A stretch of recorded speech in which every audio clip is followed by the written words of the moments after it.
الحمد لله وكفى وسلام على عباده الذين اصطفى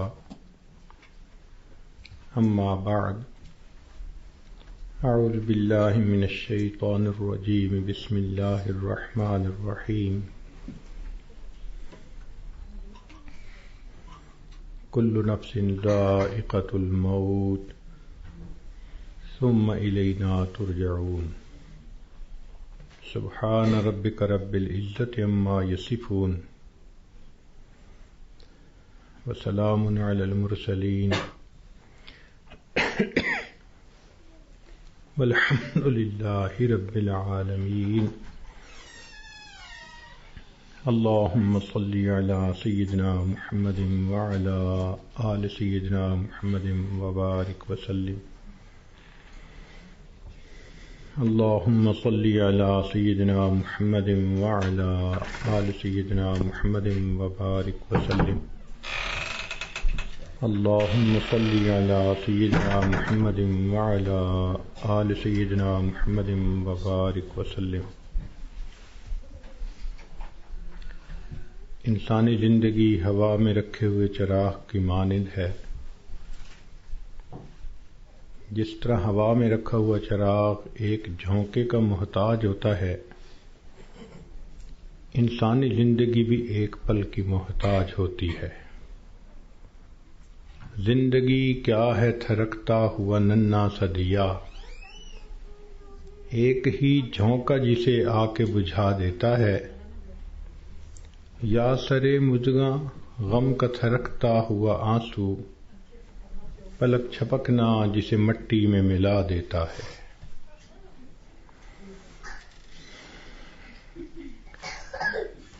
اسی لیے کسی نے یہ کہا، زندگی انسان کی ہے مانند مرغ بے نوا، شاخ پر کچھ دیر بیٹھا چہچہایا اڑ گیا۔ کہ جس طرح ایک پرندہ کسی شاخ پر آ کر بیٹھتا ہے، تھوڑی دیر چہچہاتا ہے اور چلا جاتا ہے، یہی انسان کی زندگی کی مثال ہے کہ انسان اس دنیا میں تھوڑی دیر کے لیے آیا اور بالآخر اس دنیا سے چلا جائے گا۔ آپ نے دیکھا ہوگا کہ جب بچہ پیدا ہوتا ہے تو اس کے ایک کان میں اذان کہتے ہیں اور دوسرے میں اقامت کہتے ہیں۔ یہ اس بچے کو پیغام دے رہے ہوتے ہیں کہ تیری زندگی کی اذان بھی ہو گئی، تیری زندگی کی اقامت بھی ہو گئی، اب اقامت میں اور جماعت کے کھڑے ہونے میں جتنا فرق ہے اتنا ہی تیری زندگی ہے، لہذا تم اپنی زندگی اس طرح سے گزارو کہ ابھی میری نماز جنازہ قائم ہونے والی ہے۔ اسی لیے یہ حکم ہوا کہ تم دنیا میں ہو تو امتحان گاہ میں ہو۔ یہ دنیا سیرگاہ نہیں، تماشا گاہ نہیں، آرام گاہ نہیں، یہ امتحان گاہ ہے۔ افسوس کہ ہم نے اس کو چراگاہ بنا لیا۔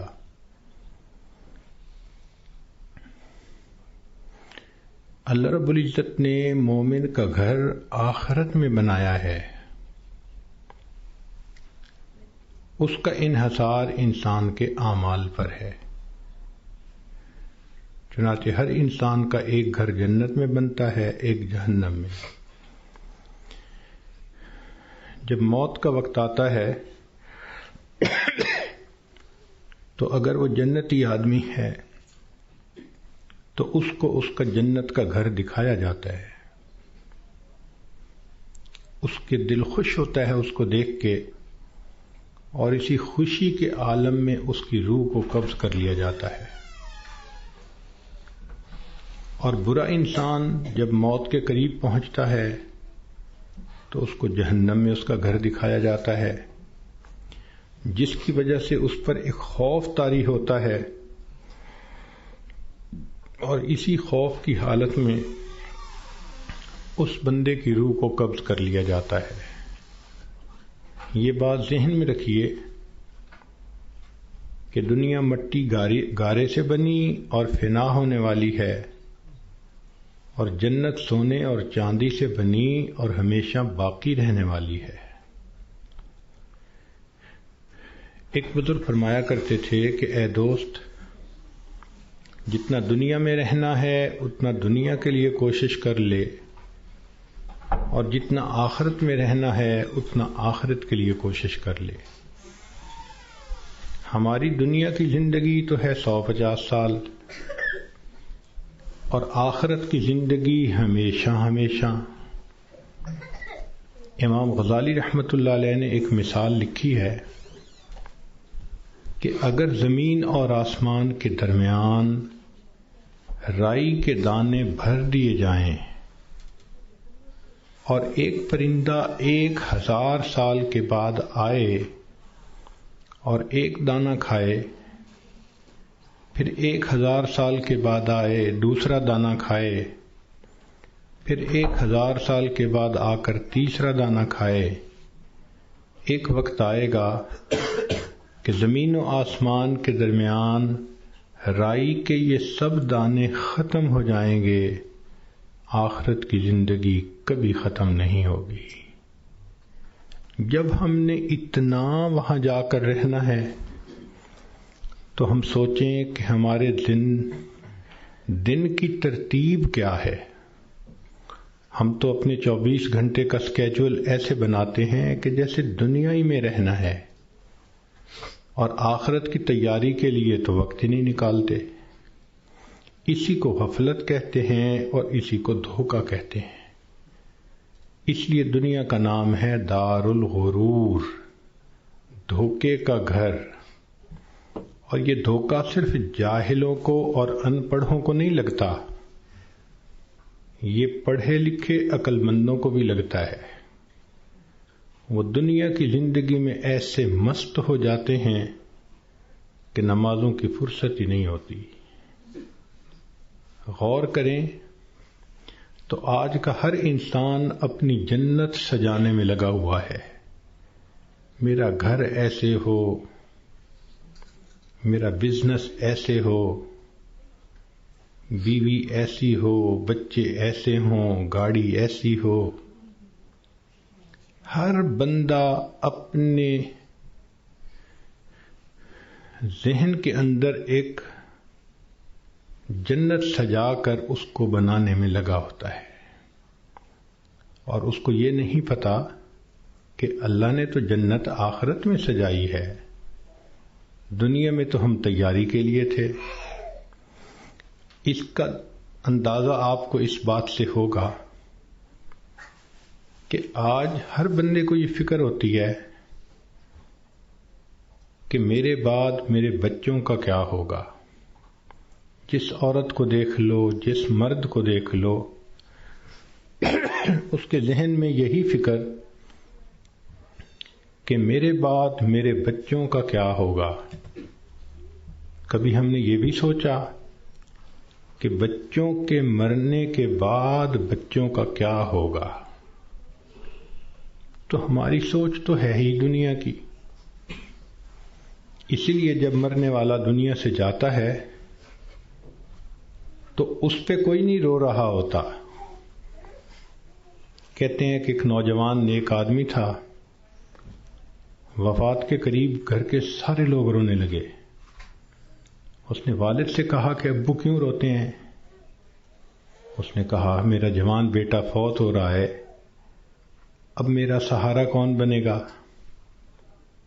ماں سے پوچھا، اس نے کہا بیٹا میں نے تمہیں پالا بڑا کیا، اب جب میرا وقت آیا کہ تم میری خدمت کرتے تم جا رہے ہو۔ بیوی سے پوچھا، اس نے کہا کہ آپ میرے خامد ہیں، آپ فوت ہو گئے تو میری زندگی میں تو اندھیرا ہو جائے گا۔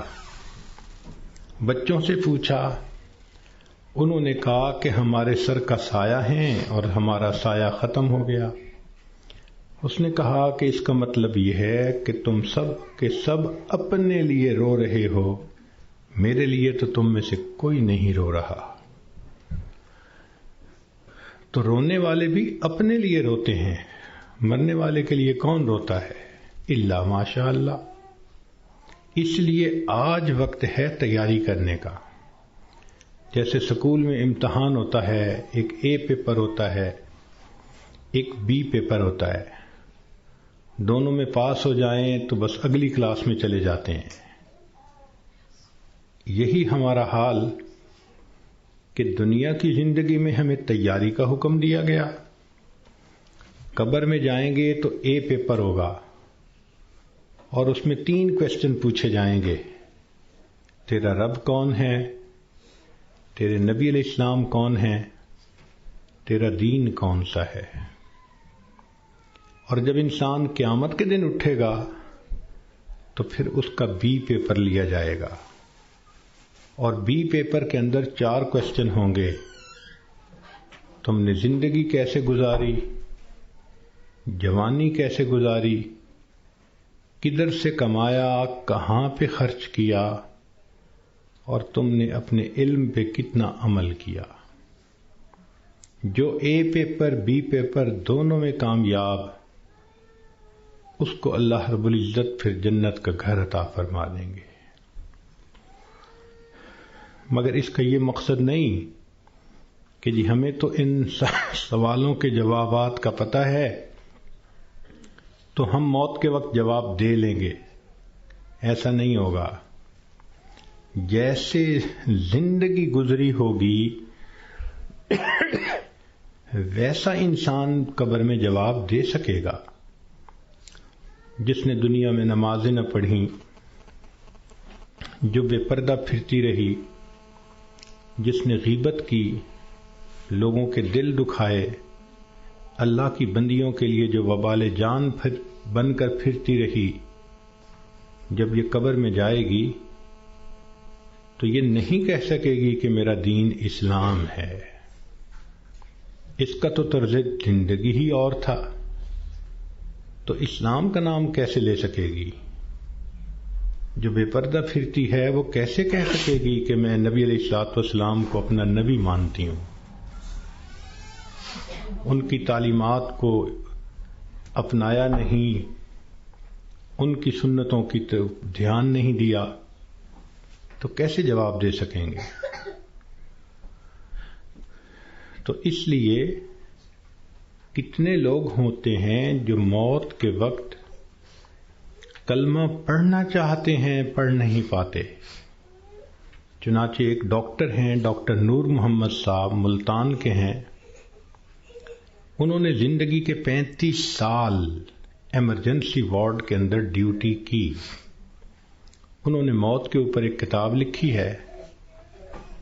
اس میں وہ لکھتے ہیں کہ ایمرجنسی وارڈ میں تو لوگ آتے ہیں جو آخری لمحوں پر ہوتے ہیں، اور بہت سارے فوت بھی ہو جاتے ہیں. تو جب بھی کوئی ایسا بندہ میرے سامنے آتا، میں اسے کلمہ پڑھنے کی تلقین کرتا. وہ کہتے ہیں کہ میرا تجربہ یہ ہے کہ 100 میں سے 95 بندوں کو کلمہ پڑھنا نصیب نہیں ہوتا. تو ان سے پوچھا گیا کہ کیسے؟ وہ کہنے لگے کہ پہلے تو مجھے سمجھ نہیں لگتی تھی کہ یہ کیوں نہیں اونچا کلمہ پڑھتے جبکہ میں ان کو پڑھا بھی رہا ہوں.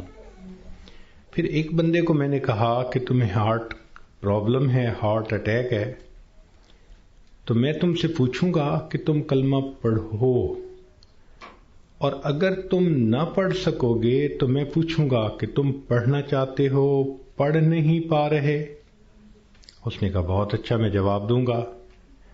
جب اس کی آخری کیفیت آئی تو میں نے اس سے پوچھا تو اس نے اشارے سے بتایا کہ میری زبان پہ فالج پڑ گیا ہے، اب میں بولنا بھی چاہتا ہوں، میری زبان بولتی نہیں.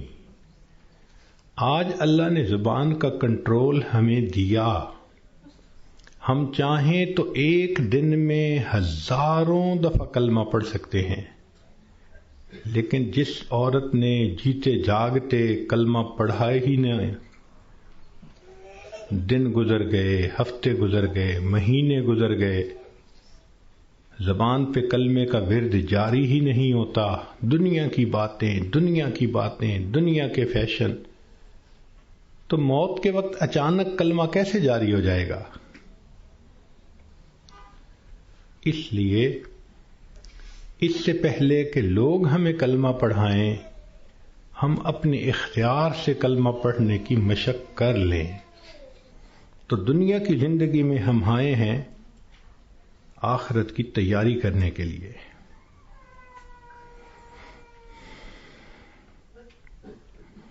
ہماری مثال ایسی ہے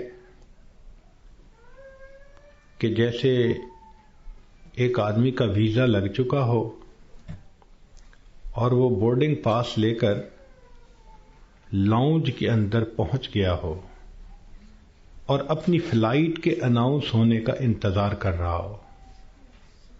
ہم نے دیکھا کہ لاؤنج میں لوگ بیٹھے ہوتے ہیں، ایک فلائٹ اناؤنس ہوتی ہے، کچھ اٹھ کے چلے جاتے ہیں، پھر دوسری اناؤنس ہوتی ہے اور اٹھ کے چلے جاتے ہیں، نئے آتے رہتے ہیں اور یہ اٹھ کے جاتے رہتے ہیں۔ بالکل زندگی کا یہی معاملہ، نئے بچے پیدا ہوتے رہتے ہیں اور جو پہلے سے موجود ہیں وہ اس دنیا سے رخصت ہوتے رہتے ہیں۔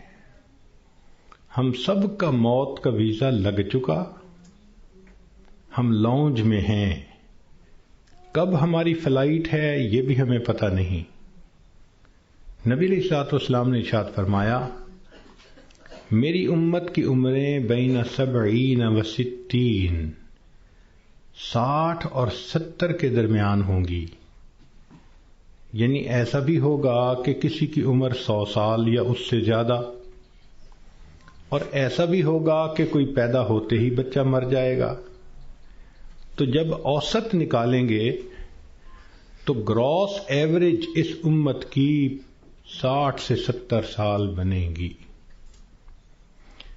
اب جن لوگوں کی زندگی ہے ہی 60 سے 70 سال، تو جو عورتیں 40 سے اوپر پہنچ گئیں وہ اپنی زندگی کے ظہر اثر کا وقت گزار رہی ہیں، اور ظہر اثر کے بعد پھر مغرب ہوتے ہوئے دیر نہیں لگا کرتی۔ ہم نے خود تجربہ کیا ہے کہ کئی کام اکٹھے ہوتے ہیں تو سوچتے ہیں کہ ہم چھٹی کے دن کریں گے، اور چھٹی کے دن جب صبح ہوتی ہے تو دل میں بڑا مان ہوتا ہے، لمبا دن پڑا ہے، کوئی بات نہیں۔ لیکن کام کرتے کرتے جب ظہر گزر جاتی ہے تو پھر بندے کو پینک کنڈیشن ہونی شروع ہو جاتی ہے۔ وہی بندہ جو تسلی میں تھا کہ لمبا دن پڑا ہے، اب ہاتھ پاؤں پھول رہے ہوتے ہیں اور وہ کہتا ہے جی دن تو نکل گیا، جلدی سے کام سمیٹو۔ تو جو 40-50 سے اوپر کی زندگی گزار رہی ہیں، اب وہ ظہر اثر کے وقت میں پہنچ گئیں، مغرب ہونے میں دیر نہیں لگا کرتی۔ اس لیے بہتر ہے کہ ہم موت سے پہلے موت کی تیاری کر لیں۔ اللہ رب العزت چاہتے ہیں تو بندے کو ڈاکٹر کے قدموں میں موت دے دیتے ہیں، اور اگر چاہتے ہیں تو بندے کے نام مردوں کی فہرست سے نکلوا دیتے ہیں۔ ہمارے ایک ڈاکٹر صاحب دوست تھے، وہ ایک ہاسپٹل کے ڈائریکٹر تھے، بڑے تھے، 300 بیڈ کا ہاسپٹل تھا۔ تو کہنے لگے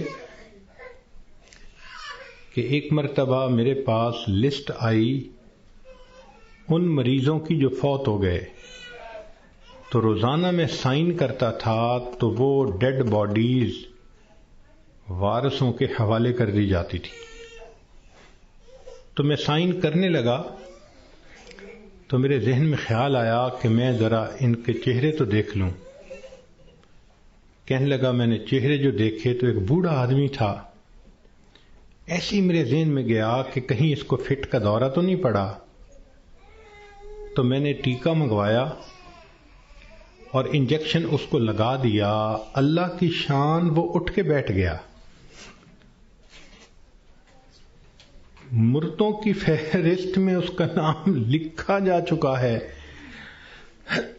اللہ تعالیٰ چاہتے ہیں تو فہرست سے نام نکلوا دیتے ہیں. اور ایک اور ڈاکٹر صاحب کے بارے میں ہم جانتے ہیں کہ وہ اتنے ہارٹ اسپیشلسٹ ہیں کہ ملک کے صدر وزیر اعظم کے وہ ہارٹ اسپیشلسٹ ہوتے ہیں، VVIPs کے ہارٹ اسپیشلسٹ. ایک نوجوان آیا اور آ کے اس نے ان سے چیک اپ کروایا، تو ڈاکٹر صاحب نے پورا چیک اپ کرنے کے بعد ان کو کہا کہ your heart is functioning as good as that of a young man, کہ تمہارا دل تو ایک نوجوان بندے کے دل کی طرح ٹھیک ٹھیک کام کر رہا ہے.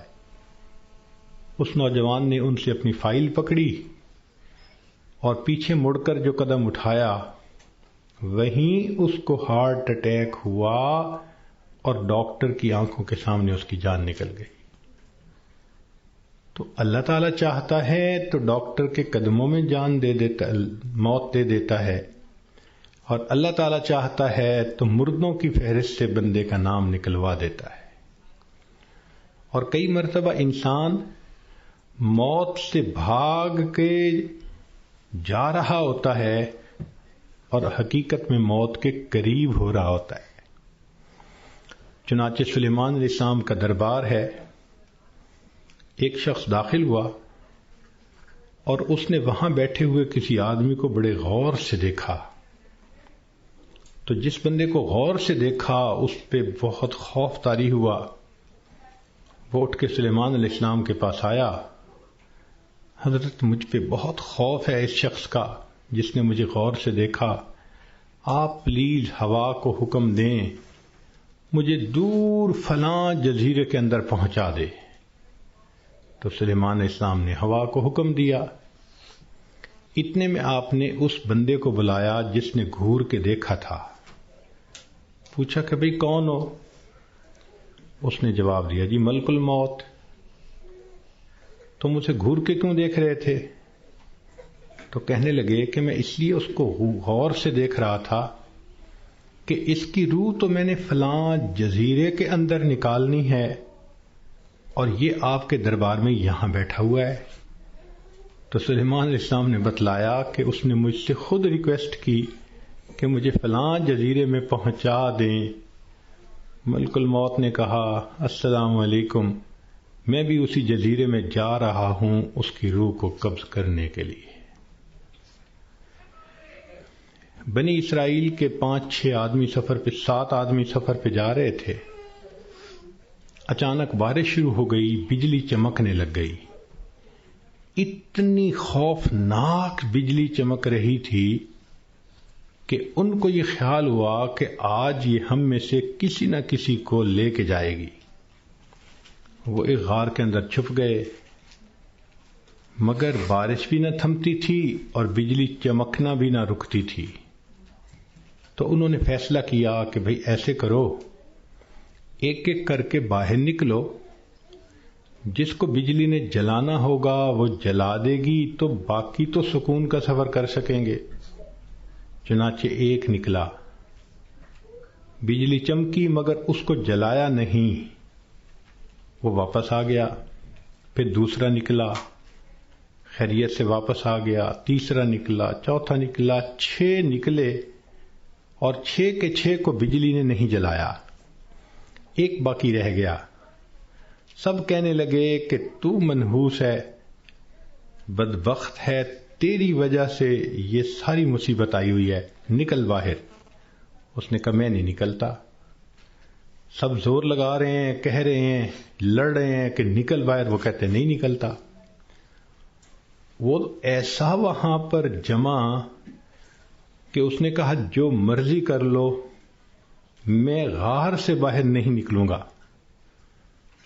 تو کچھ دیر کے بعد ان کے ذہن میں خیال آیا کہ اگر یہ باہر نہیں نکلتا تو ہم تو سب ایک ایک کر کے نکل چکے، چلو ہم نکلتے ہیں اور ہم سفر پہ چلتے ہیں، یہ اندر ہی رہے. جیسے ہی وہ 6 کے 6 باہر نکلے، بجلی چمکی اور 6 کے 6 کو موت آ گئی۔ اب یہ سب دھکیل رہے تھے 7ویں کو، اور ان کو یہ نہیں پتا تھا کہ موت کا وقت تو ہمارا قریب آ چکا۔ کہتے ہیں کہ 2 چور کسی گھر میں آئے چوری کرنے کی نیت سے، تو ایک بڑھیا اور بوڑھا کمرے میں سوئے ہوئے تھے۔ انہوں نے ان دونوں کو رسیوں سے باندھ دیا چارپائیوں کے ساتھ، اور دونوں کی چارپائیاں اٹھا کر صحن میں رکھ دی، منہ پہ ٹیپ لگا دی، تاکہ ہم کمرے میں تسلی کے ساتھ سامان کو کھولیں گے اور قیمتی سامان کو لے جائیں گے۔ جیسے میاں بیوی کی چارپائیاں انہوں نے صحن میں رکھیں، یہ کمرے کے اندر گئے کہ ہم چوری کرتے ہیں۔ اچانک کمرے کی چھت گری اور یہ دونوں چور دب کر مر گئے۔ محلے والے آ گئے، شور ہوا تھا۔ اب وہ حیران کہ میاں بیوی تو رسیوں سے بندھے ہوئے ہیں۔ ان سے پوچھا بھئی تمہیں باہر کس نے نکالا؟ ان کہا ہمیں تو پتہ نہیں، ہم تو اندر سوئے ہوئے تھے۔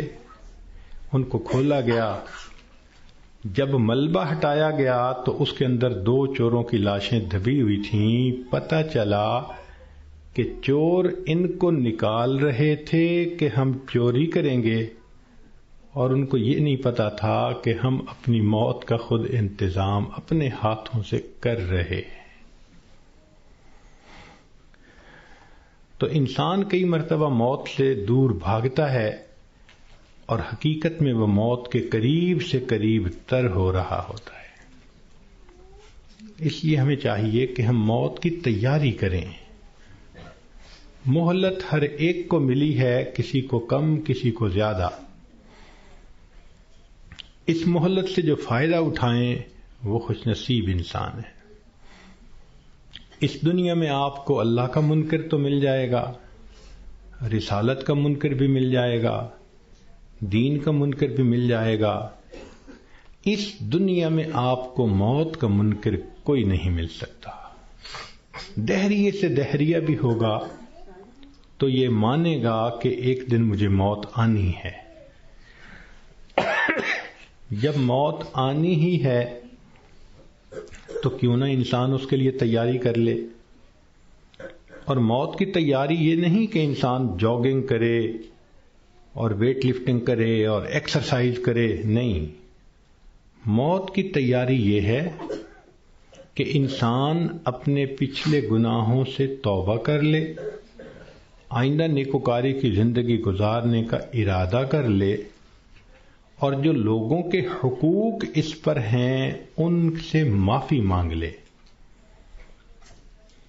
ہم نے دیکھا کہ بسا اوقات جو بندہ بیمار ہوتا ہے اس کے ساتھ اوپر والے ظلم کرتے ہیں۔ ظلم کا کیا مطلب؟ کہ اس کو حقیقت نہیں بتاتے کہ بیماری کتنی ہے، تسلی دیتے رہتے ہیں، اور وہ جھوٹی تسلی ہوتی ہے۔ ابو ٹھیک ہو جائیں گے، امی ٹھیک ہو جائیں گی، اور وہ سمجھتے ہیں کہ ہم بڑا نیکی کا کام کر رہے ہیں۔ وہ جی بتائیں گے تو ابو کو شوق لگے گا۔ بھائی شوق تو ان کو لگے گا جب اچانک موت آ جائے گی۔ یہ بہتر نہیں کہ ان کو پہلے سے انفارم کر دیا جائے کہ جی بیماری خطرناک ہے، زندگی کا پتہ نہیں، ابو کلمہ پڑھ لیں، ابو تیاری کر لیں۔ اوپر والے ظلم کرتے ہیں بندے کے ساتھ۔ چنانچہ ایک مرتبہ میں اپنا واقعہ آپ کو سناتا ہوں۔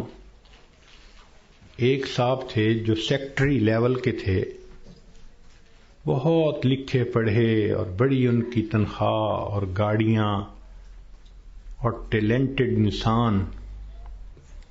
ان کی ریٹائرمنٹ ہوئی تو وہ بیمار ہوئے تو ہاسپٹل میں تھے۔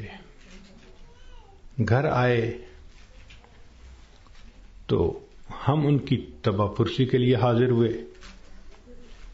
تو جب اس کے بڑے بیٹے نے مجھے دیکھا تو کہنے لگا حضرت صاحب میرے ابو کے لیے دعا کر دیں، ڈاکٹر نے تو ہمیں جواب دے دیا ہے اور کہا ہے کہ بس ہفتے 10 دن کی بات ہے، ان کے اندر کینسر پھیل چکا۔ لیکن ہم نے ابو کو نہیں بتایا، آپ بھی پلیز ابو کو نہ بتانا۔ میں خاموش رہا۔ خیر اندر گئے، ملاقات ہوئی۔ تھوڑی دیر کے بعد میں نے انہیں کہا جی کہ مجھے آپ سے کوئی بات کرنی ہے، تو انہوں نے سب کو جانے کا حکم دے دیا کہ بھی کمرے سے جاؤ، میں حضرت جی سے کوئی بات کرنا چاہتا ہوں۔ جب وہ اکیلے ہو گئے تو میں نے ان سے بات کی کہ دیکھیں، زندگی کا کوئی بھروسہ نہیں، کوئی نہیں جانتا کہ کب موت آئے گی، کیا پتہ میری موت پہلے آئے، کیا پتہ آپ کی موت پہلے آئے۔ ہم نے آنکھوں سے دیکھا ہے بوڑھا باپ جوان بیٹے کی لاش کو دفن کر رہا ہوتا ہے، اور کئی مرتبہ جوان باپ اپنے نوزائیدہ بچے کی لاش کو دفن کر رہا ہوتا ہے۔ تو یہاں کیا بھروسہ زندگی کا؟ کہنے لگے بالکل صحیح بات ہے۔ میں نے کہا کہ بات یہ ہے کہ آپ کی جو رپورٹیں ہیں ان سے پتہ چلتا ہے کہ آپ کے اندر کینسر بہت پھیل چکا، اور ڈاکٹروں نے ہفتہ 10 دن کا وقت دیا ہے، تو بہتر یہ ہے کہ آپ تیاری کر لیں۔ یہ بات سنتے ہی اس کی آنکھوں میں چمک آ گئی، اور وہ مجھے کہنے لگا کہ حضرت صاحب آپ نے سچ کہا، یہ سارے لوگ مجھے جھوٹی تسلیاں دے رہے تھے، مجھے کنفیوز کر رہے تھے۔ میرا دل کہتا تھا کہ میری بیماری خطرناک ہے، اور یہ اوپر والے کہتے تھے، رپورٹ بھی نہیں دکھاتے تھے، کہتے تھے بس ٹھیک ہو جائے گا، آپ فوراً ٹھیک ہو جائیں گے۔ تو اللہ آپ کا بھلا کرے، آپ نے مجھے بتا دیا۔ میں نے تو اب اپنے پوتے پوتیوں کو، نواسے نواسیوں کو دیکھ لیا، کتنا بندے نے رہنا ہوتا ہے، تو چلو مجھے اندازہ تو ہو گیا۔ اب یہ کہہ کر انہوں نے دروازہ کھلوایا۔ جب بیٹا آیا اور اس کو پتہ چلا کہ حضرت صاحب نے تو بتا دیا میرے ابو کو، تو وہ میری طرف دیکھنے لگے۔ میں نے ان کو کہا کہ بچے غصہ نہ کرو، میں نے تمہارے ساتھ بھلا کیا ہے۔ اللہ کے اس بندے نے سارے گھر والوں کو بلایا اور ان کو کہا کہ دیکھو بھئی، میری بیماری کی یہ حالت ہے کہ میرے پاس صرف 6-7 دن ہیں۔ اب ایسے کرو کہ جو میری زمینیں تھیں، جائیدادیں تھیں، مکان تھے اور وہ میرے نام تھے، سارے نکالو، میں اپنی وراثت کو بچے اور بچیوں میں شریعت کے مطابق تقسیم کرتا ہوں تاکہ میرے بعد جھگڑے نہ ہوں۔ لو جی، 2 دن میں انہوں نے سب جائیدادوں کا بچوں کے نام انتقال کروا دیا تاکہ بچوں کے جھگڑے نہ ہوں آپس میں۔ پھر اس کے بعد انہوں نے کہا کہ میرا جی چاہتا ہے کہ میرے بچوں کے آپس میں رشتے ہوں، تو کچھ رشتے تھے جو انہوں نے پرپوز کیے، اور ان کی وجہ سے انہوں نے آپس میں ہاں بھی کر لی۔ پھر تیسرا کام انہوں نے یہ کیا کہ کچھ رشتہ داروں کی آپس میں ناراضگیاں تھیں، ان کو بلایا اور کہا کہ دیکھو بھئی، میں مہمان ہوں، میرے دل کی تمنا ہے کہ میں تمہیں آپس میں ایک دوسرے سے سلو کرتا ہوا دیکھوں۔ چنانچہ 15 20 سال سے جو ایک دوسرے سے رشتہ دار نہیں بولتے تھے، گھر آنا جانا نہیں تھا، انہوں نے ان سب میں سلو کروا دی۔ پوری برادری اتنی خوش تھی ان تمام باتوں پہ کہ جی اس بندے نے اتنا اچھا کام کر دیا، یہ ہماری برادری کا بڑا تھا، سب میں جوڑ پیدا کر دیا۔ پھر اللہ کی شان، 1 ہفتے کے بعد اس کو موت آ گئی۔ اب اس کا بیٹا جب کبھی ملتا ہے کہتا ہے حضرت جو احسان آپ نے ہم پہ کیا ہم اس کا بدلہ نہیں چکا سکتے۔ تو کیا ضرورت ہے بیمار آدمی سے چھپانے کی جبکہ اس کی بیماری اتنی خطرناک سٹیج تک پہنچ چکی ہو؟ ہم مسلمان ہیں، یقین ہے کہ ہم نے جانا ہے، تو اس بندے کو غفلت میں موت آئی اور وہ کلمہ بھی نہ پڑھ سکا، تو پھر اس کو دکھ ہوگا نا، بتانے سے تو دکھ نہیں ہوتا۔ تو اس لیے شریعت نے کہا کہ جب کسی کو موت آنے لگے تو اس کو کلمے کی تلقین کیا کرو.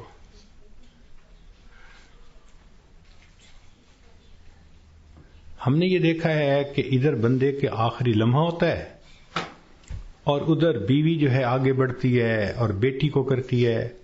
آپ نے پہچانا ہی سے یہ کون ہے؟ یہ دیکھو یہ تسنیم آئی ہے، یہ دیکھو یہ پروین آئی ہے. حالانکہ وہ لمحہ اس بندے کے لیے اللہ کے ذکر کا وقت ہوتا ہے، یکسوئی کا وقت ہوتا ہے. تو یہ مسئلہ سمجھ لیں کہ جب کسی مریض یا مریضہ کو دیکھیں کہ اب آخری لمحے ہیں، مت تعارف کریں اور کروائیں. ساری زندگی اس کو تعارف ہوتا رہا، اب تو رب سے تعارف ہونے کا وقت ہے. اب کیوں اس کو غافل کرتے ہیں؟ کیوں اس کی توجہ کو ہٹاتے ہیں؟ کہتے ہیں کہ ایک بزرگ تھے، 3 سال کی بیٹی تھی، حفصہ اس کا نام تھا.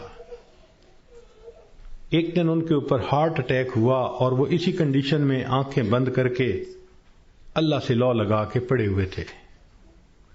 وہ حفصہ آئی اور دستور کے مطابق چارپائی پر چڑھی، ان کے سینے کے اوپر لیٹ گئی اور ان کی آنکھیں کھولنے لگی، باتیں کرنے لگی. وہ خاموش رہے. تو حفصہ کہنے لگی، ابو آپ مجھ سے بات نہیں کرتے، لو میں بھی آپ سے بات نہیں کرتی، میں نے آپ سے کاٹی کر دی. یہ کہہ کے وہ بچی دوسرے کمرے میں چلی گئی اور وہاں جا کے اس نے رونا شروع کر دیا. ماں نے دیکھا بیٹی رو رہی ہے تو وہ آئی، بیٹی کیوں رو رہی ہو؟ اس نے کہا ابو مجھ سے نہیں بولتے، میں ابو سے نہیں بولتی. تو ماں اپنی بیٹی کو اٹھا کے لائی اور ان کے پاس آ کر کہنے لگی، دیکھیں نا آپ حفصہ سے نہیں بول رہے، یہ آپ سے ناراض ہو گئی ہے، آپ حفصہ کو منا لیں. تو جب اس نے یہ بات کہی نا کہ آپ حفصہ کو منا لیں، تو ان بزرگوں نے آنکھ کھولی، فرمانے لگے کون سی حفصہ اور کیسی حفصہ، ہم نے تو اپنے یار کو منا لیا، لا الہ الا اللہ محمد الرسول اللہ، اور ان کی روح پرواز کر گئی. تو آخری وقت میں تو یہ حفصاؤں کو پیچھے رکھیں، اس کو کلمہ یاد دلائیں، اس کا آخری لمحہ ہوتا ہے. زندگی میں تھوڑی محبتیں اس نے دکھائیں اور محبتیں کیں، آخری وقت میں تو بندے پہ ظلم ہو رہا ہوتا ہے کہ اس کی توجہ اللہ کی طرف سے ہٹا کے دنیا کی طرف لگا رہے ہوتے ہیں. تو یہ ذہن میں رکھیں کہ جب کسی کو دیکھیں کہ اب آخری لمحہ ہے تو بس کلمہ پڑھیں اس کے سامنے، ذرا مناسب آواز سے لا الہ الا اللہ پڑھیں تاکہ اس کو کلمہ یاد آ جائے اور اللہ اس کو پڑھنے کی توفیق عطا فرمائے. اور یہ بھی ذہن میں رکھیں کہ ایک غلطی اور بھی ہوتی ہے کہ جب کسی کا آخری وقت قریب آتا ہے نا، اللہ ان ڈاکٹروں کو ہدایت دے، یہ اس کو نشے کا ٹیکہ لگا دیتے ہیں اور اپنے ذہن میں سوچتے ہیں کہ اس کو تکلیف نہیں ہوگی. او اللہ کے بندے، تم نے نشے کا ٹیکہ لگا دیا، یہ کلمہ کیسے پڑھ سکے گا؟ ساری زندگی جس کی تمنا رہی کہ میں آخری وقت میں کلمہ پڑھ کے جاؤں، تم اس کو بے ہوش کر دو گے تو اس نعمت سے محروم کر دو گے. اس لیے جب آپ دیکھیں کہ اب آخری وقت ہے تو ڈاکٹروں کو منع کر دیں. ہاسپٹل میں ہوں، گھر میں ہوں، ڈاکٹر کو سختی سے کہیں کہ ڈاکٹر صاحب اس وقت آپ نے نشے کا ٹیکہ نہیں لگانا، تاکہ ہوش کے ساتھ یہ کلمہ پڑھ کے ایمان کے ساتھ دنیا سے رخصت ہو. اس وقت کی جو تکلیف ہوتی ہے وہ تو گناہوں کی معافی ہو جاتی ہے. تو یہ بھی غلطی ہو جاتی ہے، اس کا بھی بڑا خیال رکھیں. اور ایک آخری بات کہ ہم نے دیکھا کہ لوگ جب میت کا جنازہ پڑھتے ہیں تو اس وقت اعلان کرواتے ہیں، اور جی اگر لین دین کا معاملہ ہو تو ان کے بیٹوں سے کر لو، اور اگر کسی کا کچھ دکھ دیا ہو، دل دکھایا ہو تو پلیز اللہ کے لیے سب معاف کر دیں. تو پہلی بات تو یہ بتائیں کہ جن کا اس نے دل دکھایا کیا وہ اس کا جنازہ پڑھنے آئے ہوں گے؟ اور دوسری بات کہ اگر اس نے رشتہ دار عورتوں کا دل دکھایا تو عورتیں تو ویسے ہی جنازہ پڑھنے نہیں آتی. تو موت کے بعد اعلان کروانے کا اتنا فائدہ نہیں. لطف اور مزہ تو یہ ہے کہ زندگی میں یہ معافی مانگے. کم لوگ ہوتے ہیں جو اپنی زندگی میں لوگوں سے معافی مانگ لیتے ہیں. ہمارے ایک بزرگ تھے، سفید ریش ہو گئے تھے. ان کی ایک خوبصورت عادت تھی، وہ جس کسی سے ملتے تو الوداع ہوتے ہوئے فرماتے، آپ کے تو میرے اوپر بہت حقوق ہیں، میں کمزور ہوں، ادا نہیں کر سکا، آپ مجھے اللہ کے لیے معاف کر دیں. شریعت کہتی ہے کہ جب کہنے والے نے یہ کہا اور سننے والے نے آگے سے مسکرا دیا تو بس اس نے گویا معاف کر دیا. وہ ہر کسی سے معافی مانگتے تھے، بڑے سے بھی، چھوٹے سے بھی، ہر کسی سے. تو مرد بھی اس عادت کو اپنائیں، عورتیں بھی اس عادت کو اپنائیں. بیوی خاوند سے معافی مانگ لے، خاوند بیوی سے معافی مانگ لے، بچے آپس میں ایک دوسرے سے معافی مانگ لیں. یہ معافی مانگنے کی عادت اچھی عادت ہے، اس میں کوئی شان گھٹ نہیں رہی ہوتی کہ بندہ کہہ دے جی مجھ سے تو بہت کوتاہیاں ہوئیں اور اگر آپ ہرٹ ہوئے پلیز آپ مجھے معاف کر دیں. بلکہ بعض تو بچیوں کو یہ ایسی عادت پڑ جاتی ہے کہ وہ جس کسی سے بات کرتی ہیں، بیٹھتی ہیں، ہر ایک سے معافی مانگ لیتی ہیں. تو یہ بھی ایک بہت اچھی عادت ہے کہ دنیا کے معاملات کو انسان دنیا میں ہی سمیٹ جائے. کون ہے جو آخرت میں جواب دینے کے قابل ہو سکے؟ تو آج وقت ہے تیاری کرنے کا، اور اس کو کہتے ہیں موت کی تیاری، کہ انسان گناہوں کو چھوڑے، نیکیوں کو اپنائے، زندگی شریعت کے مطابق بنائے. جتنے دل لوگوں کے حقوق میں کوتاہی کی، غیبت کی، دکھ دیا، ان سب سے معافی مانگ لے. جس بندے نے ایسا کر لیا اور اپنی توجہ کو اللہ کی طرف کر لیا، اس نے گویا اپنی موت کی تیاری کر لی. اب جب موت آئے گی اس کے لیے خوشیوں کے دروازے کھلتے چلے جائیں گے.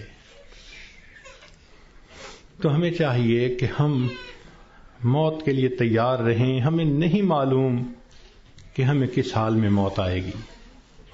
میں اپنی بات کو ذرا سمیٹنا چاہ رہا ہوں. امید ہے کہ آپ توجہ سے بات سنیں گی. کہ ایک شخص کو دشمنوں نے قتل کیا اور نہر میں پھینک دیا، اور اس کی لاش پانی کے اندر کئی دن ڈوبی رہی. جب وہ اوپر آئی سطح پر تو اتنی پھول گئی تھی کہ بندے کی پہچان ممکن ہی نہیں تھی، شکل ہی بدل گئی تھی. پولیس والوں کو پتہ چلا، انہوں نے آ کے لاش نکالی، اور جب دیکھا کہ پہچان ہی نہیں ہوتی تو انہوں نے قریبی بستی والوں کو بلایا اور کہا کہ بھئی اس کو نہلا دو، کفنا دو، مسلمان تو ہے. چنانچہ امام صاحب نے کہا کہ جی میں نہلا تو دوں گا، میرے پاس کفن کے پیسے تو نہیں ہیں، مجھے کفن کے پیسے دے دو. ایک بندے نے کہا کہ جی اعلان کر دو. ذرا سنیں، مسجد میں اعلان ہوا، بھائی لاوارث نعش ہے، کفن خریدنا ہے، چندہ لاؤ. کوئی روپیہ لایا، کوئی 2 لایا، کوئی 5 لایا. آدھے گھنٹے تک اعلان ہوتا رہا کہ لاوارث لاش ہے، کفن خریدنا ہے. آدھے گھنٹے کے بعد پھر جا کر پیسے پورے ہوئے، کفن خریدا گیا، اس کو نہلایا گیا، کفنا دیا گیا، جنازہ پڑھایا گیا. جنازہ پڑھتے ہوئے ایک آدمی کی آنکھ میں بھی آنسو نہیں تھے، اس لیے کہ کوئی جانتا ہی نہیں تھا یہ کون ہے. جب اس کو دفن کیا گیا تو 3 مہینے کے بعد کیس کی حقیقت کھلی. تب پتہ چلا کہ وہ سرگودا کے علاقے کا ایک ذمہ دار تھا. 4 مربع اس کے باغات تھے، کروڑوں کی سالانہ آمدنی تھی. کوئی 6 کروڑ روپیہ اس کے بینک بیلنس کے طور پہ موجود تھا اور اس کے 4 جوان العمر بیٹے تھے، اس لینڈ لارڈ نے کبھی سوچا بھی نہیں ہوگا کہ میں کروڑوں پتی بندھا جب دنیا سے جانے لگوں گا تو چندے کا کفن لے کے جاؤں گا۔ اس کو کہتے ہیں وارث مان نہ کری وارثاں دا، رب بے وارثا کر مار دئی، کہ وارث تم اپنے وارثوں کا مان نہ کرنا، اللہ بندے کو لاوارث کر کے مار دیتے ہیں۔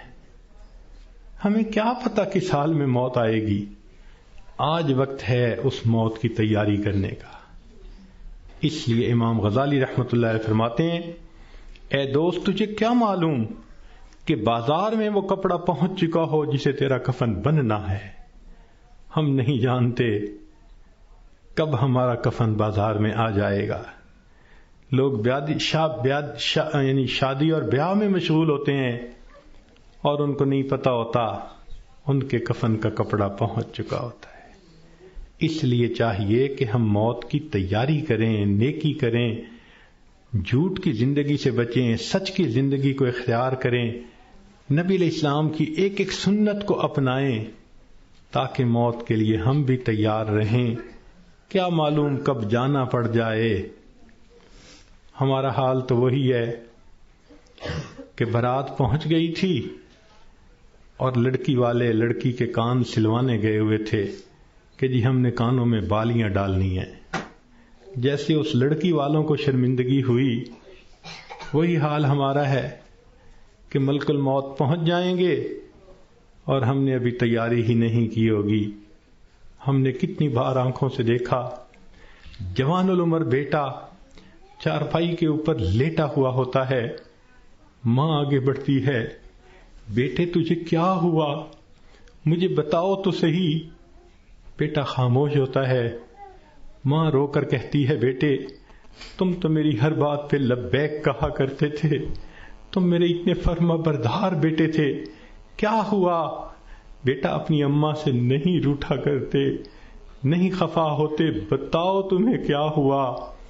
بچہ خاموش ہوتا ہے، بالآخر بیوی آگے بڑھتی ہے، میرے سرتاج، میرے ہمراز، مجھے تو بتائیے کیا ہوا، اگر آپ میری کسی بات پہ خفا ہیں میں آپ سے سوری کر لیتی ہوں، معافی مانگ لیتی ہوں، مجھے بتائیں کیا ہوا۔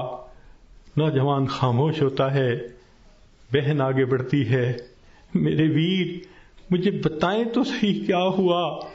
خاموش ہوتا ہے، بہن کہتی ہے کہ مجھے بتائیں، میں ابھی ڈاکٹر کو بلواتی ہوں، مگر جوان کوئی جواب نہیں دیتا۔ بیٹی آگے بڑھتی ہے، ابو مجھے بتائیں تو صحیح کیا ہوا، ابو میں آپ کی بیٹی ہوں، میں آپ کی خدمت کے لیے 24 گھنٹے حاضر ہوں، کچھ کھانا ہے یا پینا ہے مجھے بتائیے، کوئی کام ہے مجھے بتا دیجئے، ابو مجھے بتائیں تو صحیح کیا ہوا۔ باپ خاموش ہوتا ہے، بیٹی روتی رہ جاتی ہے، ماں پھر آگے بڑھتی ہے، بیٹے میں نے کال کر دی ہے، ابھی ڈاکٹر کو بلواؤں گی، تمہارا علاج کرواؤں گی۔ بیٹا خاموش ہوتا ہے، اسی خاموشی کی حالت میں ماں دیکھتی ہے، آنکھیں کھلی رہ گئیں، روح نکل گئی، وہ اپنے کانپتے ہاتھوں کے ساتھ جوان بیٹے کی آنکھوں کو انگوٹھے رکھ دیتی ہے۔ اس ماں نے کبھی سوچا بھی نہ تھا میں بڑھاپے میں جوان بیٹے کی آنکھیں بند کروں گی۔ جب بچے کی روح نکل جاتی ہے، سب رو رہے ہوتے ہیں، کہنا شروع کر دیتے ہیں میت کو فلاں کپڑے میں رکھ دو، تھوڑی دیر پہلے یہ کسی کا باپ تھا، یہ نوجوان کسی کا بیٹا تھا، کسی کا بھائی تھا، کسی کا خاوند تھا، اب کیا ہوا؟ سب نے اس کو میت میت کہنا شروع کر دیا۔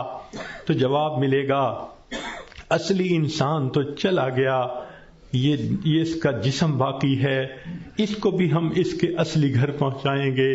چنانچہ اس کو نہلا دیا جاتا ہے، کفنا دیا جاتا ہے اور جنازے کا اعلان کر دیا جاتا ہے۔ اس کو لینے کے لیے کئی رشتہ دار کمرے کے اندر آ جاتے ہیں، بھئی تم کیوں آئے ہو؟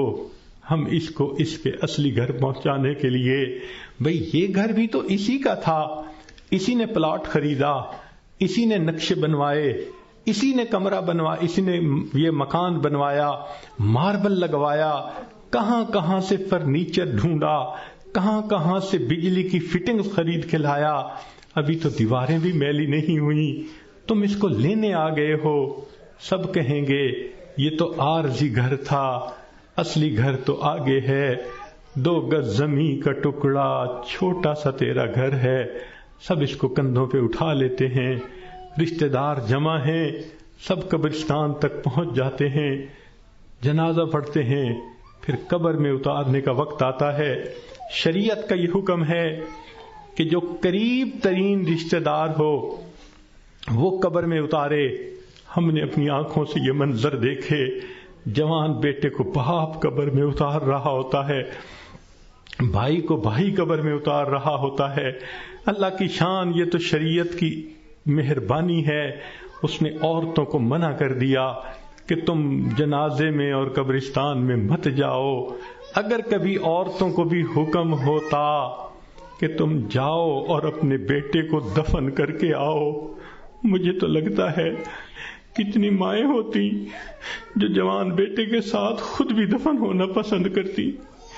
کیسی عجیب اللہ تعالیٰ نے مردوں کو ہمت دی ہوتی ہے، جوان بیٹے کو جس کے جسم پہ کبھی میلا کپڑا بھی باپ برداشت نہیں کرتا تھا، آج اس کو زمین پہ لٹا دیتا ہے، اپنے ہاتھوں سے مٹی ڈال دیتا ہے، بھائی مٹی ڈالتے ہیں، دوست مٹی ڈالتے ہیں، منو مٹی کے نیچے اس کو دبا کے اللہ کے حوالے کر کے آ جاتے ہیں۔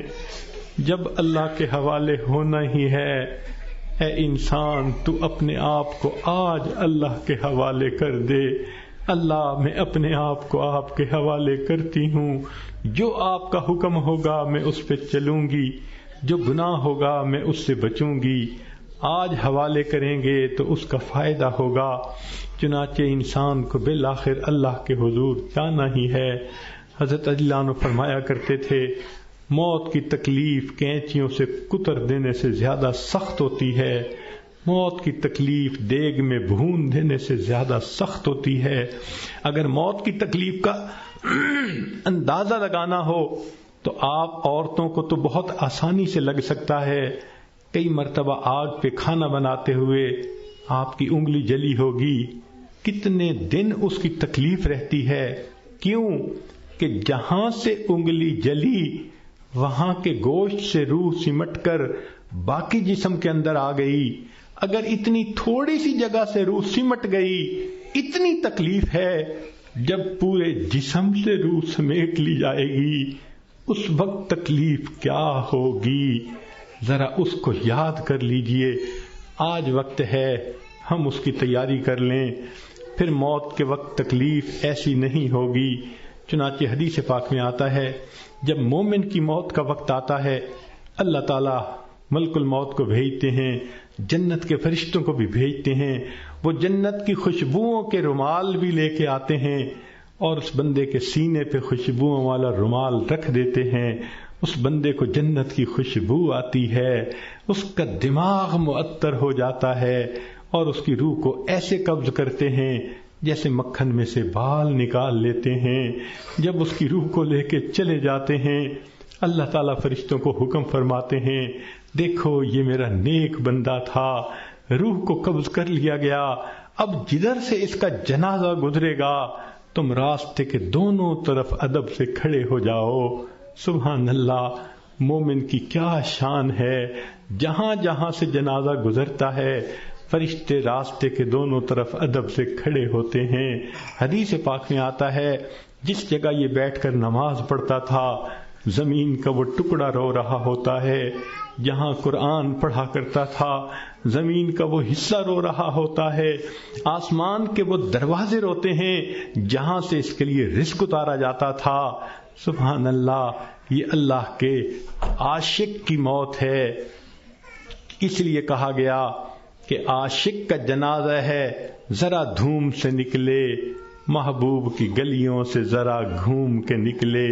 یہ عاشق کا جنازہ جا رہا ہے، پھر اس کو جب دفن کیا جاتا ہے، حدیث پاک میں آتا ہے اللہ تعالیٰ فرشتوں کو فرماتے ہیں یہ میرا بندہ دنیا سے تھکا ماندہ آیا ہے، جاؤ اور اس کو جا کر کہہ دو نم کنومت العروس، دلہن کی نیند سو جا۔ فرشتہ آ کے خوشخبری دے دیتا ہے تم دلہن کی نیند سو جاؤ۔ یہاں محدثین نے نکتہ لکھا، یہ کیوں نہ کہا میٹھی نیند سو جاؤ، آرام کی نیند سو جاؤ، گہری نیند سو جاؤ، یہ کیوں کہا کہ دلہن کی نیند سو جاؤ؟ تو اس کا جواب انہوں نے یہ دیا کہ دلہن جب پہلی رات اپنے کمرے میں جا کر سوتی ہے اس کو وہی جگاتا ہے جو اس کا خاوند، اس کا محبوب ہوتا ہے۔ یہ مومن آج قبر میں دلہن کی نیند سو رہا ہے، کل قیامت کا دن جب ہوگا اس کو وہی جگائے گا جو اس کا محبوب حقیقی ہوگا۔ چنانچہ مومن قبر سے اٹھے گا، آواز آئے گی یا ایتھا النفس المطمئنہ ارجعی الی ربک راضیۃ مرضیہ فادخلی فی عبادی وادخلی جنتی۔ مومن کی آنکھ کھلے گی، اللہ تعالیٰ مسکرا کر اس کا استقبال کریں گے۔ یہ کیسا خوش نصیب انسان ہے کہ جس نے اچھی زندگی گزاری، آج یہ دنیا سے آخرت کی طرف کامیاب ہو کر چلا گیا۔ اللہ تعالیٰ ہمیں بھی ایسی کامیابی والی زندگی گزارنے کی توفیق عطا فرمائے۔ وآخر دعوانا ان الحمد للہ رب العالمین۔ کچھ مستورات کی طرف سے یہ پیغام تھا، وہ توبہ طائب ہونا چاہتی ہیں، بیعت کرنا چاہتی ہیں، تو دل میں یہ نیت کر لیجئے کہ ہم زندگی کے پچھلے سب گناہوں سے سچی پکی توبہ کر رہی ہیں اور آئندہ نیکوکاری کی زندگی گزارنے کا دل میں ارادہ کر رہی ہیں۔ جیسے نیت ہوتی ہے ویسے مراد مل جاتی ہے۔ نیت کیجئے اللہ ہمیں آئندہ سچی اور سچی زندگی گزارنے کی توفیق عطا فرما۔ الحمدللہ وکفا وسلام علی عبادہ الذین اصطفی، اما بعد۔ یہ کلمات جو میں پڑھوں گا پیچھے پیچھے پڑھتی جائیے۔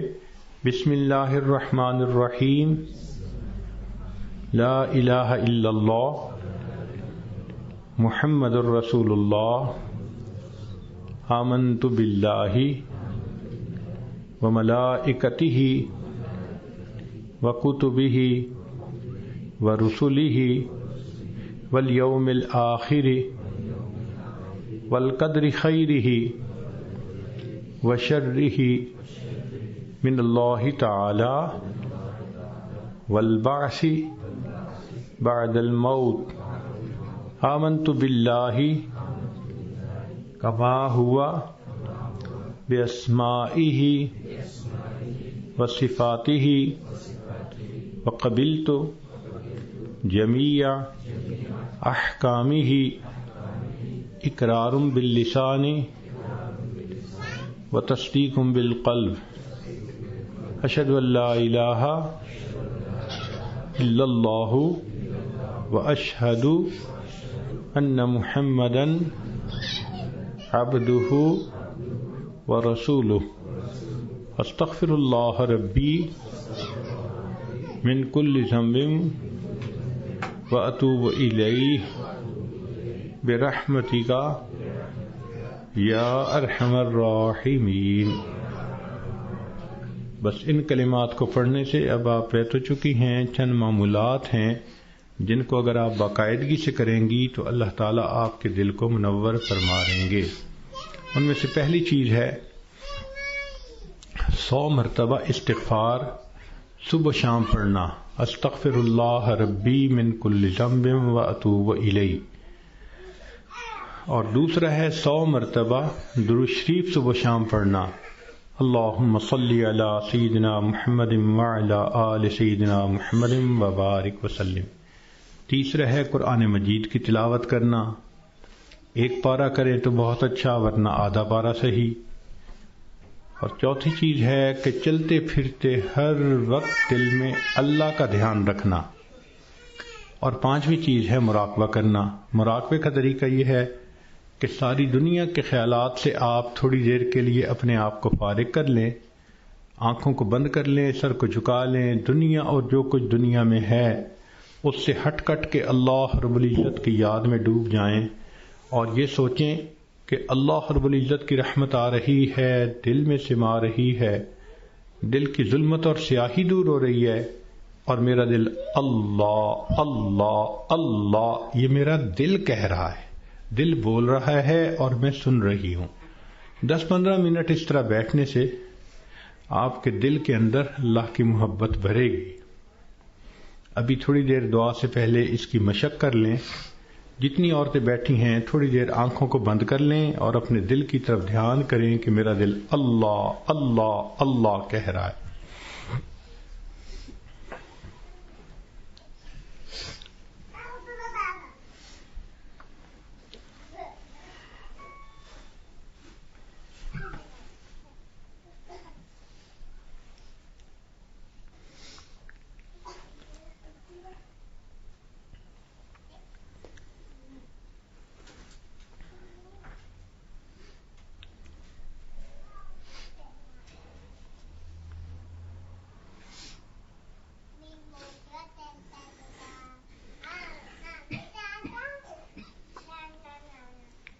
ہوا و حرص والا دل بدل دے،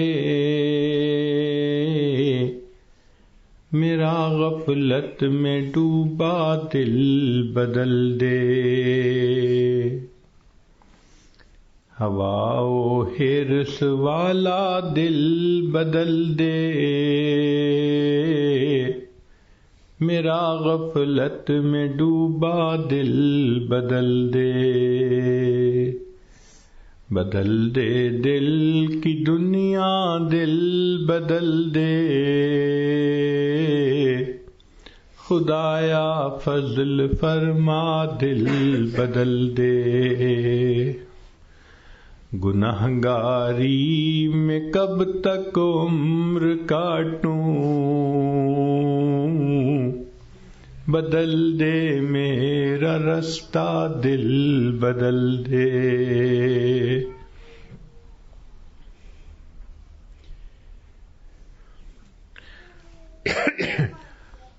سنو میں نام تیرا دھڑکنوں میں، سنو میں نام تیرا دھڑکنوں میں، مزہ آ جائے مولا دل بدل دے۔ ہٹا لوں آنکھ اپنی ماں سوا سے، جیوں میں تیری خاطر دل بدل دے۔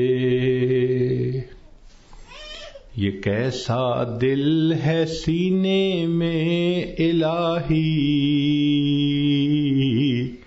جو زندہ بھی ہے مردہ دل بدل دے۔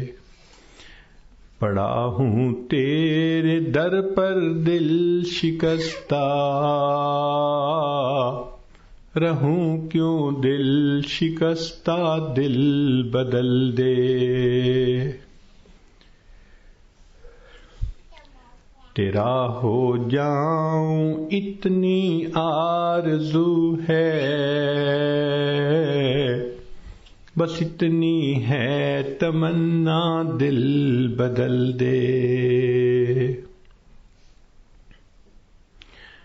میری فریاد سن لے میرے مولا، بنا لے اپنا بندہ دل بدل دے۔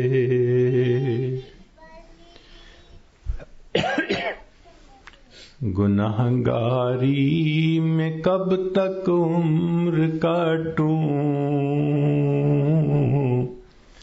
بدل دے میرا رستہ دل بدل دے۔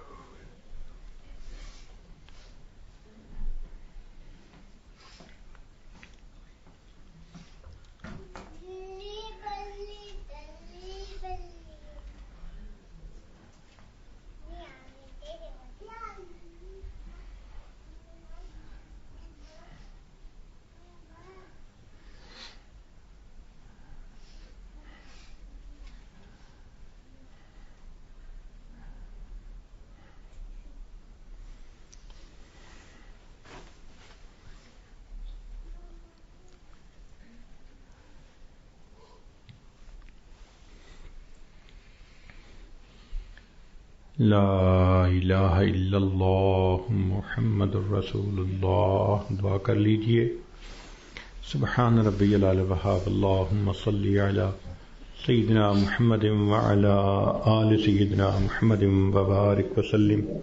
اے کریم آقا، ہم آپ کے عاجز مسکین بندے ہیں، ہمارے گناہوں کو معاف فرما، خطاؤں سے درگزر فرما، عیبوں کی پردہ پوشی فرما. اللہ ہماری نگاہوں کو پاک فرما، دلوں کو صاف فرما، سینوں کو اپنی محبت سے لبریز فرما، اپنے عشق کی آتش ہمارے سینوں میں پیدا فرما، ہمارے انگ انگ سے اپنے ذکر کو جاری فرما، روئے روئے سے اپنے ذکر کو جاری فرما، ہڈی ہڈی بوٹی بوٹی میں اپنی محبت پیدا فرما. اے کریم آقا، ہمارے ساتھ درگزر کا معاملہ فرما. اللہ جو گناہ دن میں کیے معاف فرما، راتوں میں کیے معاف فرما، جو محفل میں کیے معاف فرما، جو تنہائیوں میں کیے معاف فرما، جو گناہ یاد ہیں وہ بھی معاف فرما، جو کر کے بھول گئے وہ گناہ بھی معاف فرما. آنے والے وقت کو گزرے وقت سے بہتر فرما، آنے والی زندگی کو گزری ہوئی زندگی کا کفارہ بنا. میرے مولا، ہم سے تو دھوپ کی گرمی برداشت نہیں ہوتی، جہنم کی گرمی کہاں برداشت ہو سکے گی. ہم پر رحمت فرما دیجئے، جہنم سے بری فرما دیجئے. اللہ، ہم سے تو چند کلو کا وزن سر پہ نہیں اٹھایا جاتا. قیامت کے دن یہ پہاڑوں برابر جو گناہوں کا بوجھ ہے یہ سر پہ کیسے اٹھائیں گے؟ اللہ ہم پر کرم کر دیجئے. ہم سے تو دو بندوں کے سامنے کی ذلت برداشت نہیں ہوتی، قیامت کے دن ساری مخلوق کے سامنے کی ذلت ہم کیسے برداشت کر سکیں گے؟ اللہ ہم پر رحم فرما دیجئے. جو غفلت میں ہم نے وقت گزارا اللہ ہمیں اس پر معاف فرما دیجئے. آئندہ نیکوکاری کی زندگی عطا فرمائیے. اللہ کرم کے فیصلے فرما دیجئے. اے اللہ، ماں اپنے بچے کو نجاست میں لکھڑا دیکھتی ہے، بچے کو پھینک نہیں دیتی، چھوڑ نہیں دیتی، سمجھتی ہے یہ تو نادان ہے، بیٹا تو میرا ہی ہے. وہ بچے کو اٹھا لیتی ہے، صاف کر کے سینے سے لگا لیتی ہے. اللہ، ہم بھی گناہوں کی نجاست میں لتھڑے ہوئے ہیں، مگر بندے تو آپ ہی کے ہیں. اللہ ہم سے خفا نہ ہو جائیے. اللہ ہمیں اپنے در سے دھکے نہ دے دیجئے. ایک رحمت کی نظر ڈال کے ہمیں دھو لیجئے اور اپنی رحمت کی چادر میں جگہ عطا فرمائیے. اللہ، ہم نے دنیا داروں کو دیکھا، کسی گھر کی عورتیں چل کے دروازے پہ آ جائیں تو وہ تو قتل کے مقدمے بھی معاف کر دیتے ہیں. اللہ، یہ آپ کی بندیاں اپنے گھروں سے چل کے آپ کے دروازے پر آئی بیٹھی ہیں، دامن پھیلائے بیٹھی ہیں. اللہ، ان کے گناہوں کو معاف فرما دیجئے. جو ان کے دل کی نیک مرادیں ہیں اللہ اپنی رحمت سے ان کو پورا کر دیجئے. اللہ، رحمت کا معاملہ فرما، اٹکے کاموں کا ہونا آسان فرما، الجھے کاموں کو اپنی رحمت سے سلجھا. اے اللہ، جو شادی شدہ ہیں ان کو خاوندوں بچوں کی خوشیاں نصیب فرما. اے اللہ، جو جوان العمر ہیں ان کو نیک دیندار قدردان لوگوں کا ساتھ نصیب فرما. پروردگار عالم، آنے والے وقت کو گزرے وقت سے بہتر فرما، آنے والی زندگی کو گزری ہوئی زندگی کا کفارہ بنا. اللہ، ہمیں آئندہ نیکوکاری کی زندگی نصیب فرما. جو آج سنا اس پر عمل کرنے کی توفیق عطا فرما. صلی اللہ تعالی علی خیر خلقہ سیدنا محمد وآلہ واصحابہ اجمعین برحمتک یا ارحم الراحمین. ارحم الراحمین. ارحم الراحمین. ارحم الراحمین. ارحم الراحمین. ارحم الراحمین. ارحم الراحمین. ارحم الراحمین.